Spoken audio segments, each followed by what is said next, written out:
So I'm Tom Storey. I work within the Canon UK marketing team, and I'm the product specialist for anything to do with our pro video products, so from cinema reels, PTZ and camcorders.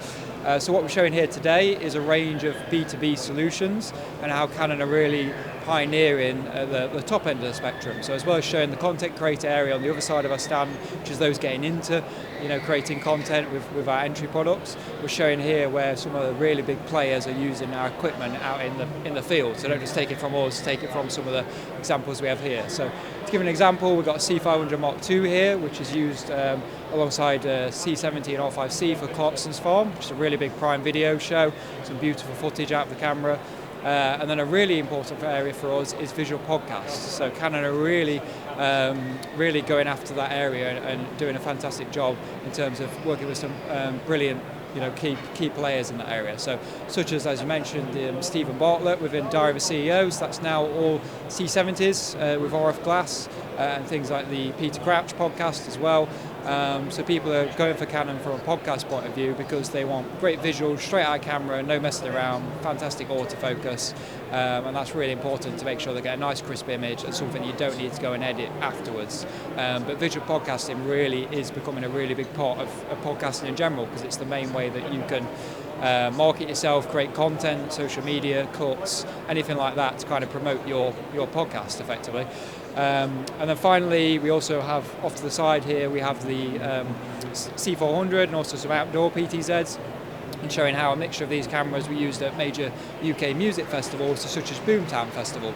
So they were using big C400s with cine servo lenses for our hero shots, and then mixing and cutting in PTZ cameras, which are becoming really popular for live events, because you can control all of them remotely, including our cinema cameras from a remote control desk. So a lot of exciting areas that Canon are really pioneering now in the industry.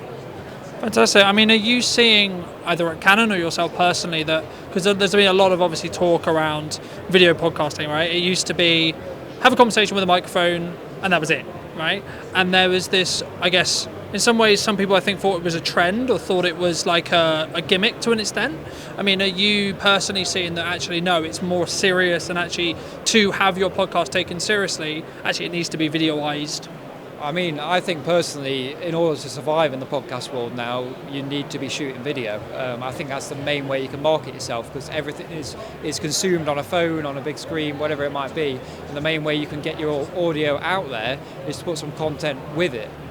Because besides, I don't know, radio adverts or something, which you're not really going to get from a podcast, that's really the only way to audibly, market yourself. So it's definitely an area where, the visuals are so important, and people want to look good on camera, which is what we found with the Crouch podcast. Like, we showed them the cameras and they went, we want to look like that on camera, and we made it happen. So here we are.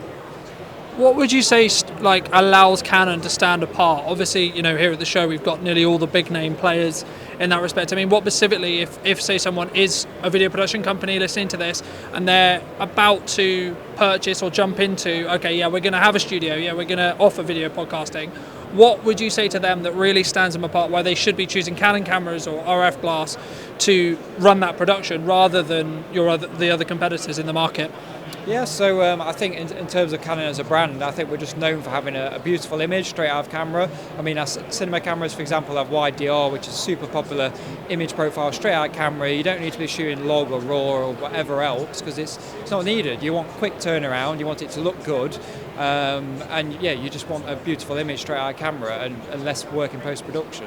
And then combine that with the fantastic autofocus, which with dual pixel autofocus, it's adapted and evolved so much since we first started back in our original cameras, that now it's so much more reliable. And things like face only, or it's now called detect only, means you can literally make sure the camera only focuses on a face. So if the face disappears out the shot, they duck out of frame, you don't have to worry that the camera's going to focus on the background. Like, the camera does all the hard work for you effectively. Is it just like image quality and the technical specs that would make someone jump from, say, an R5 Mark II, for example, that's more of a consumer grade hybrid camera, great camera in its own right, but then jump to your more cinema line and cinema grade? I mean, from your perspective, why would someone move from that creator field or that hybrid shooter into a more you could say broadcast, or you could say more professional top end kind of, because it's a big jump in price normally, right? Well, you say that, but I mean something like a C70 is actually similar price to like an R5 Mark II. So it's really horses for courses and what you actually need as a filmmaker or photographer. Obviously, if you need a hybrid camera, then it's a no-brainer. You need an R5 II or something along that side. But if you're after a dedicated video camera, then going for something like one of our Cinema EOS cameras, you get all the benefits like better battery life, longer record times, you've got built-in cooling, and even things like built-in ND filters, which when you're going outside filming, that really, really helps. And from a podcasting point of view, I think things like the long run time is really helpful. Obviously, you can mains parrot is the backup to that. But just getting all the extra video tools that you get within a cinema product, I think really can lend themselves to getting your podcast that one step better in terms of just setting it all up and getting the image you need. Fantastic. And how is it easy to use, like from a setup point of view, and is it designed in that way, would you say? Yeah, so one of the reasons that people keep coming back to the Cinema EOS range is just the simplicity and how the menus are created and put together. Like anyone, give them a few hours to get their head around how the system works if they're completely new to Canon, and they can soon just pick up and use it. And that's why a lot of people in the TV world, for example, always end up coming back to our cameras because they're used to that menu.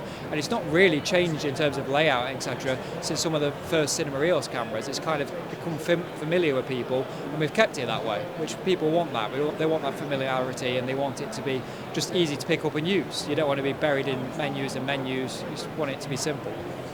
Absolutely. I mean, I think as well, a lot of people are thinking about, what in regards to lens support, right? And I think is one of the appeals, because you have that cross-party support to the older glass, and or if not, why would you recommend someone maybe makes the purchase and jump into RF glass? Is it just the faster IF? Is there other reasons behind why someone should maybe shoot on RF rather than saying, okay, well actually I'll just buy on second hand and buy the EF glass and then adapt it across in that respect? I mean, what do you think about that in regards to lens compatibility, and of course then obviously the growth steps that come from that jump to RF as well?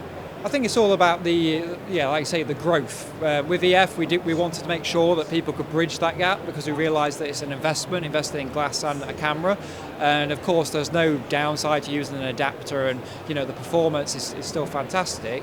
But one big benefit you get when you move to RF is optically, most of the lenses can now resolve up to these 8K sensors and more that we're getting now in some of our cameras. Autofocus is a huge improvement because there's a lot more communication. So EF used to be 8 pins, it's now 12 pins on RF, so it's two-way communication.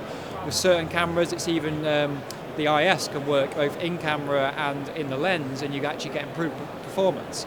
And even things like the control rings, adding functionality to the lens means it's just that one extra step to make the usability of the camera that step easier for you as an operator. Fabulous. Is there anything else you specifically want to mention, obviously from the cinema side and what Canon are doing or potentially looking to do, and what you really want to highlight today at the show? I think we're just really excited to be here to show a huge range of how Canon on the B2B side really is pioneering the way for a huge range of industries. Great. Thank you so much.